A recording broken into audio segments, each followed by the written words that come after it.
In the middle of the 15th century, these were roughly the territories known to Europe. Despite the discovery 500 years earlier of a tip of North America by a Viking tribe, the continent and the tens of millions of souls that populate it are still unknown to European powers.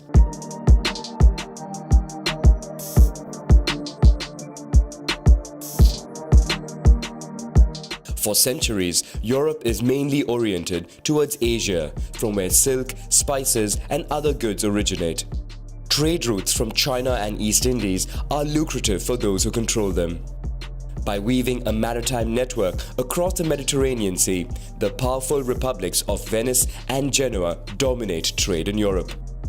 But the monarchies of the Iberian Peninsula aim to break this monopoly and set off in search of new routes.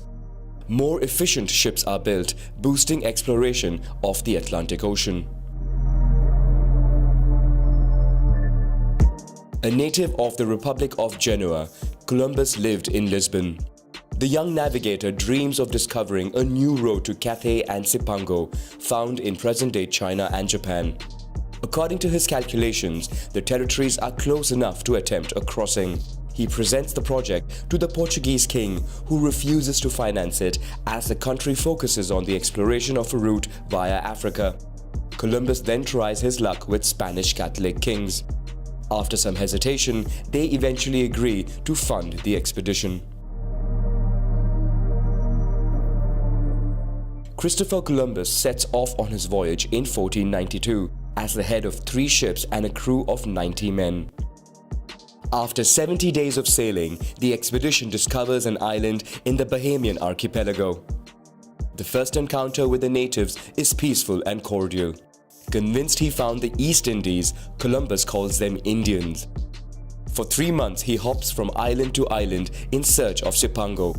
Upon his return to Spain, he is welcomed as a hero. He sets sail again the following year, this time with 17 ships, to establish a permanent settlement on the island of Hispaniola. La Isabela is created in honor of the Queen of Castile, with Columbus as governor. He continues to explore surrounding areas. To avoid wars in newly discovered lands, the Spanish and Portuguese kings meet and come up with a plan to share the territories. A meridian is defined, with newly discovered lands to its west going to Spain and those in the east going to Portugal. Moreover, the Pope tasks Spanish kings with evangelizing the new territories. England also tries to reach Cathay, but from the north, leading it to discover new lands. For its part, Portugal, with Vasco da Gama, eventually succeeds in opening a new sea route to India. During the second expedition, Portuguese ships head westward to bypass strong sea currents, thereby discovering a new land located east of the meridian of Tordesillas. Colonies are quickly established there. In 1506, Christopher Columbus dies without knowing he had discovered a new continent. It is Amerigo Vespucci, another navigator who had traveled several times to the land, who first suggests that it's a new world. The continent is then named America after him. Around Hispaniola, explorers called the conquistadors set off to discover and conquer new land. Rapidly, the condition of the natives deteriorates. Lands are stolen, people are enslaved, and moreover, previously unknown diseases imported by Europeans spread through the continent and decimate populations. In Cuba, conquistador Hernán Cortés hears of a city called Tenochtitlan, a supposed city of gold. Having reached land during his expedition in search of the city, Cortés realizes he is in the Aztec Empire, which rules over surrounding territories and peoples. He takes advantage of the situation to propose or impose by force that the locals become part of the Spanish Empire. His strategy pays off. Cortés is guided by locals to their capital, where they receive a warm welcome. Just south of the continent, Ferdinand Magellan, seeking to go around the world, discovers a strait that would bear his name and enters the Pacific Ocean. The following year, war breaks out in Tenochtitlan. The Spanish and their allies impose a siege of 75 days around the capital. Moreover, a smallpox epidemic eventually exhausts the Aztec people, who surrender. Cortés enters the city and becomes the governor of New Spain. Spanish colonies cultivate local products previously unknown in Europe, such as maize, potato, tobacco, and cacao. These products, as well as gold and silver obtained from conquests and from mines, are exported to Europe.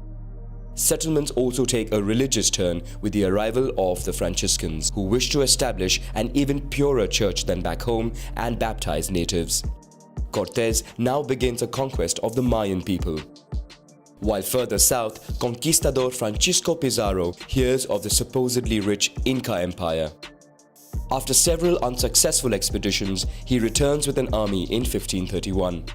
The Inca Empire is already weakened by smallpox, with the disease claiming the life of its emperor a few years earlier, sparking a succession war. During a meeting between Pizarro and the new emperor Atahualpa, the latter is captured and executed despite several tons of gold received for his release. French Protestants also tried to colonize the New World. But they fail because of existing Spanish and Portuguese forces and because of adverse climatic conditions and diseases. Eventually, more resources are allocated into colonization and New France is founded in order to develop trade in fishing and furs. The English and Dutch quickly follow suit and settle along the coast. The colonies would face off many times, following the patterns of war taking place in Europe. Generally, the French ally with local tribes, while the English fight alongside the Iroquois. In the mid-17th century, the slave trade blows up. European ships go to Africa loaded with goods which are exchanged against slaves who are transported in harsh conditions to America, where they are exchanged against local products and gold. Slaves are then mainly used in plantations, while the ships returning to Europe sell American products at high prices.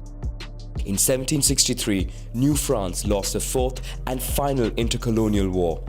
The colony then comes under control of the British, who cede a portion to Spanish territories in exchange for Florida. With war taking a financial toll on the United Kingdom, colonies are made to pay through new taxes. In response, 13 colonies rebel and declare independence. Thus begins a new war between the United Kingdom and these colonies, who are supported by France, Spain, and the United Province of the Netherlands. In 1783, the British are forced to recognize the independence of the United States. While Russia begins to establish settlements in northwestern coastal territories, Spain finds itself weakened because of a war against France. Its colonies begin to proclaim independence, and Spain is quickly forced to withdraw and recognize the new states. Texas declares independence from Mexico and asks to join the United States, creating tension between the two countries. A war breaks out and swings to the advantage of the United States, who also seize California and New Mexico. Oregon is then shared between the British colonies and the United States. In 1867, the United States buys Alaska from Russia. In the south, the Mapuche are the last natives to have resisted attempts at colonization. However, Argentina and Chile launched the southern conquests in order to have access to both oceans. With the Mapuche defeated, the entire continent is conquered.